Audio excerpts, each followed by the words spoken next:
こんにちは、オズ D です。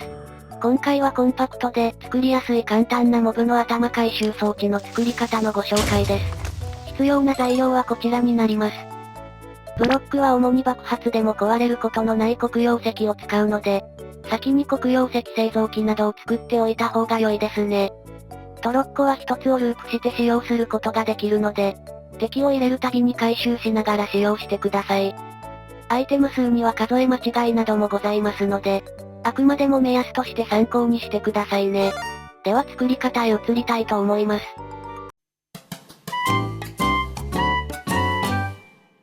今回の装置は縦12マス×横5マスの範囲で作成します。まず最初に地面を2段掘っておきます。今掘った穴の下の正面側に向けて、ホッパーを1つ設置しておきましょう。ホッパーの上の箇所には黒曜石を設置します。黒曜石の正面側1マスを掘っておきます。今掘った穴と手前にレールを設置して、そこにホッパー付きトロッコを乗せて押し込みましょう。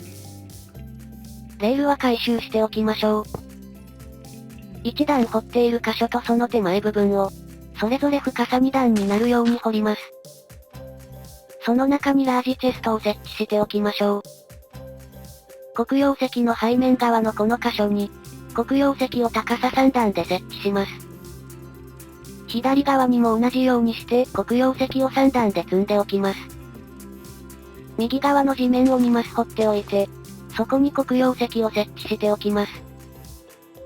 背面側のこの箇所に黒曜石を設置します。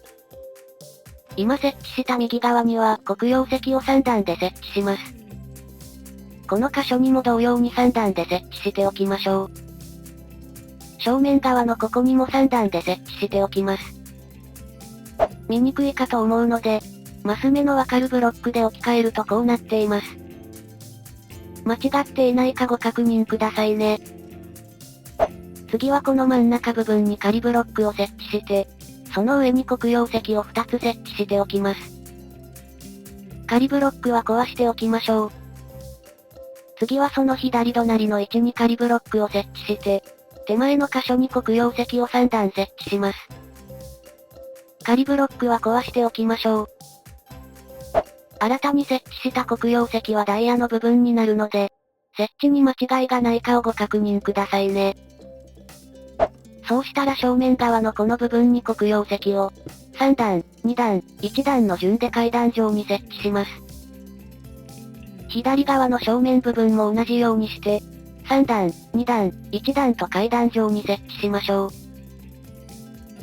今設置した階段状のブロックは金になりますので、設置に間違いがないかをご確認くださいね。そうしたら正面左側のこの箇所を一つ壊して、チェストにアクセスできるようにトラップドアを設置します。正面右側のこの箇所には黒曜石を設置して、その手前には避雷針を設置しておきましょう。真ん中のこの部分にも黒曜石を一つ設置します。最後に設置した黒曜石はレッドストーンブロックの位置なので、設置に間違いがないかをご確認ください。右側のこの位置に高さ2段でブロックを設置します。真ん中の2マスの上にも、それぞれ2段でブロックを設置します。左側にも同様にブロックを2段で設置しましょう。背面側の一番上の黒曜石の後ろから、それぞれブロックを3つずつ追加で設置します。一応最後に設置したブロック部分はラピスなので、設置した位置などに間違いがないかを確認ください。正面左の黒曜石の上にレールを設置します。階段状の部分にはパワードレールを設置します。地上部分にはレールを2つ設置しておきます。左の黒曜石のこの部分にレバーを設置して、レバーを下げて動力を伝えておきましょう。背面側からこの間の穴部分に、トラップドアを設置して縦向きにしておきます。そうしたらクリーパーを自身で誘導して、先ほどの穴が開いている箇所まで連れてきましょう。延長したブロックの先で待っていれば、爆発することなくクリーパーが落ちてくれます。次はレールにトロッコを設置しておいて、トロッコを使用する際には、ここに仮ブロックを設置します。そうしたら頭が欲しい敵を誘導して、トロッコに乗せていきましょう。あとは少しダメージは食らいますが、トロッコを押して中に入れていきましょう。中に入れることができたら、真ん中のところからトロッコを回収します。壊したトロッコはチェストから回収が可能です。ただゾンビの場合はトラップドアを設置して、自身で誘導しても落ちてくれるのでお好みでどうぞ。スケルトンの場合は遠距離攻撃になってしまうので、トロッコに乗せないとなかなか落ちてくれないので、盾を構えて攻撃を無効化した状態などで、誘導してトロッコに乗せてから、盾を構えた状態でトロッコを押してあげれば、ダメージもあまり食らわずに落とせます。クリーパーの場合は先ほどと同じようにして、トラップドアを設置してから自身で誘導して、こちらの穴の中に落としてあげましょう。そうしたら金床やテーブルなどを使って、トライデントに将来を付与してあげましょう。基本的にこの装置は雨天や雷雨時にしか、使用することができないのでご注意ください。雨天時に先ほどのトライデントを、飛来心に向けて投げることで雷が落ちます。そうすることで中のクリーパーが、帯電クリーパーに変化してくれます。あとは帯電クリーパーに着火してあげて、ダッシュでその場から離れましょう。使用するたびにこのトラップドアは外れるので、次回使用時には忘れず設置しましょう。帯電クリーパーで倒した敵のドロップ品は、チェストに溜まるので回収してあげましょう。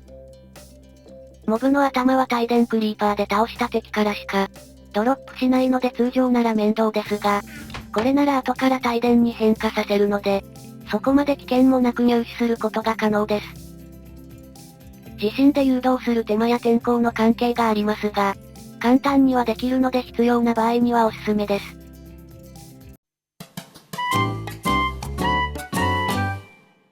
今回の装置はいかがだったでしょうか。大掛かりなトラップなども必要なく、簡単に作れて頭を入手することができる、モブの頭回収装置の作り方のご紹介でした。簡単に作れてそこまで危険もないので、よかったら参考にして作ってみてくださいね。今回参考にさせていただきました方の動画は、概要欄にリンクがあるのでぜひご覧ください。最後までご視聴いただきありがとうございました。ぜひともチャンネル登録と高評価もお願いします。また他にも色々な装置やトラップの動画もあるので、よかったら概要欄などからご覧になってくださいね。ではでは、また次の動画でお会いしましょう。バイバイ。猫